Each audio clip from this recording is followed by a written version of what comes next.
ہمارے حضرت رحمۃ اللہ علیہ فرماتے تھے کہ قرآن مجید کی آیت ہے سلام علی نوح فی العالمین. جو بندہ رات کے وقت اس آیت کو پڑھ لے تو اللہ تعالیٰ اس کو موذی چیزوں سے محفوظ فرما لیتے ہیں. حضرت فرماتے ہیں کہ ہم چھوٹے بچے تھے، رات کو جب گھر سے نکلنا ہوتا تھا تو مائیں اپنے بچوں کو بتاتی تھیں کہ بچوں پہلے یہ آیت پڑھو پھر باہر نکلو تو سانپ بچھو اور موذی چیزیں تمہیں نقصان نہیں پہنچائیں گی. تو حضرت فرماتے تھے ہم ان کو پڑھا کرتے تھے اور ہمیں چیزوں کا نقصان نہیں ہوتا تھا.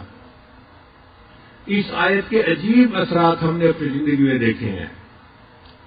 اگر آدمی کسی بھی موذی چیز سے بچنا چاہے اس آیت کو پڑھ لے اللہ تعالیٰ حفاظت فرما دیتے ہیں.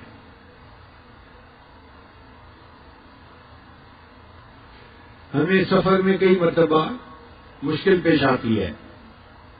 ہمارے بیگ کے اندر کتابیں ہوتی ہیں مطالعے کے لیے یا بیانات کے نوٹس وغیرہ ہوتے ہیں، اور آج کل مختلف ملکوں میں ایئرپورٹ کے اوپر دینی لٹریچر جو ہے اس کی بہت زیادہ سختی ہے.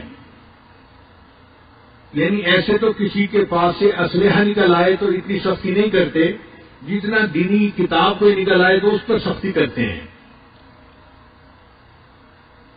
ایک مرتبہ دوری ایئرپورٹ پر میرا چھوٹا بیگ تھا ہینڈ کیری جس کو کہتے ہیں، اس میں بیانات کے پیپر تھے. تو جب پاسپورٹ چیک کروانے کے بعد ہم آگے نکلے تو مشین والے نے چیک کیا اور اس نے میرا بیگ کھول کر دیکھا اور مجھ سے پوچھا کہ یہ کیا ہے. میں نے اسے بتایا کہ بھائی یہ میرے نوٹس ہیں، میں نے کتاب پڑھی اور جو مجھے پسند آئی بات وہ میں نے اس کے اوپر لکھ لی ہے. خیر وہ بندہ خاموش ہو گیا، اس نے بیگ بند کر دیا. جب آگے نکلے تو آگے ایک اور بھی چیک پوسٹ تھی. انہوں نے دوبارہ پھر بیگ کو چیک کیا. میں بڑا حیران، بھائی ایک دفعہ چیک کر لی ہے تو کافی ہے. دوسری دفعہ پھر چیک کیا. اب جب انہوں نے چیک کیا اور بیگ کھولا تو اس کے اندر کاغذات کو دیکھتے ہی پولیس والا فون کرنے بیٹھ گیا. اب میں حیران سوچ رہا ہوں کہ یا اللہ یہ اپنے کسی افسر کو بلاتا ہے یا کس کو بلاتا ہے اور اس کو کیا چیز نظر آ گئی جو اتنی اہم ہے کہ کسی کو بلانے کی ضرورت پڑ گئی. تھوڑی دیر کے بعد ایک خاتون آ گئی اور اس نے آ کے میرے بیگ کو دیکھنا شروع کر دیا. اب وہ ایک ایک کاغذ کو پڑھ رہی تھی. اللہ کی شان کے اس میں بخاری شریف کی جو اختتامی حدیث ہے اس کے نوٹس تھے. اس نے دیکھتے ہوئے مجھ سے پوچھا یہ بخاری شریف کی آخری حدیث کے نوٹس ہیں؟ میں نے کہا اچھا تم تقریریں کرتے ہو؟ میں نے کہا جی. پھر اس نے کہا اس کا مطلب یہ ہے کہ تم عالم ہو، یہاں بھی تقریریں کرو گے؟ میں نے کہا نہیں، ابھی تو میں یہاں پر 2 دن رکنے کے لیے آیا ہوں، پھر میں آگے جاؤں گا. وہ کہنے لگی کہ میں عالمہ ہوں اور مجھے انہوں نے صرف اسی لیے رکھا ہوا ہے کہ میں لوگوں کے پاس جو دینی لٹریچر ہے اس کو دیکھوں اور ان کو یہاں پہ روکوں. پھر اس نے میرے سارے نوٹس دیکھے، ان کے عنوان پڑھے تو وہ یہ کہنے لگے کہ آپ کسی خاص فقہ کے اوپر تقریریں کرتے ہیں. میں نے کہا نہیں، میں مسائل کے بارے میں تقاریر نہیں کرتا، میں اصلاحی تقاریر کرتا ہوں. تو اللہ نے اس کے دل میں نرمی ڈال دی. وہ مجھے کہنے لگی کہ آپ اپنے بیگ کے اندر کاغذات نہ لے کے چلا کریں، آپ کو کسی دن ایئرپورٹ پہ روک لیا جائے گا اور آپ کو جو ہے مشکل میں پڑ جائیں گے آپ. اب ہمیں فکر لاحق ہوئی کہ یا اللہ یہ تو روز کا معاملہ ہے، کریں تو کیا کریں. پھر وہ مجھے کہنے لگی تھی کہ آپ یہ نوٹس کیوں ہر وقت ساتھ رکھتے ہیں؟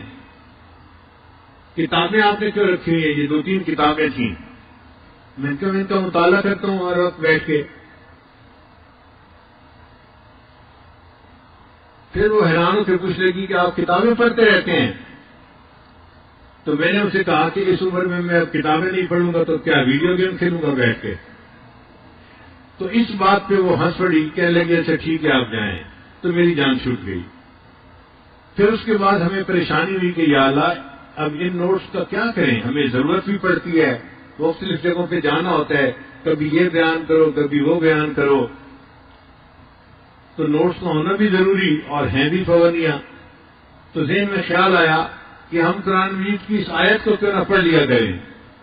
چنانچہ اس کے بعد تقریباً 8 سال ہو گئے ہیں یا 10 سال، میں جہاں جس ایئرپورٹ پہ بھی جاتا ہوں، جہاں بیگ چیک کرنے کی مشین ہوتی ہے یا عملہ ہوتا ہے، میں یہ آیت پڑھ کے ان پہ پھونک دیتا ہوں، وَجَعَلْنَا مِن بَيْنِ أَيْدِيهِمْ سَدًّا وَمِنْ خَلْفِهِمْ سَدًّا فَأَغْشَيْنَاهُمْ فَهُمْ لَا يُبْصِرُونَ۔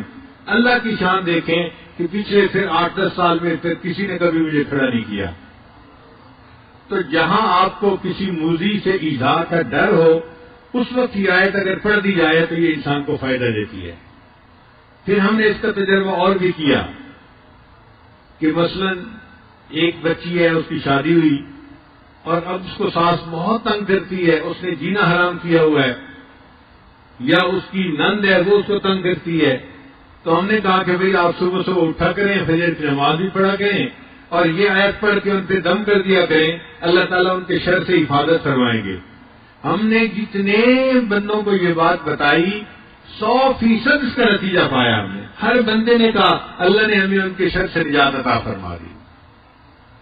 پھر اس کا ایک اور بھی استعمال ہے کہ بعض بچیاں گھر سے نکلتی ہیں تو اوباش لڑکے ان کو تنگ کرتے ہیں، کالج یونیورسٹی میں جو لڑکیاں جاتی ہیں، تو اگر وہ اس آیت کو پڑھ کے پھونک دیا کریں تو راستے میں کوئی ان کو تنگ نہیں کرے گا، کسی سے ان کو ایذا نہیں ملے گی، اللہ ان کی حفاظت فرمائیں گے۔ تو اس آیت کے بہت سارے فوائد ہیں جو انسان ظاہری زندگی میں بھی حاصل کر سکتا ہے۔ وَجَعَلْنَا مِن بَيْنِ أَيْدِيهِمْ سَدًّا وَمِنْ خَلْفِهِمْ سَدًّا فَأَغْشَيْنَاهُمْ فَهُمْ لَا يُبْصِرُونَ۔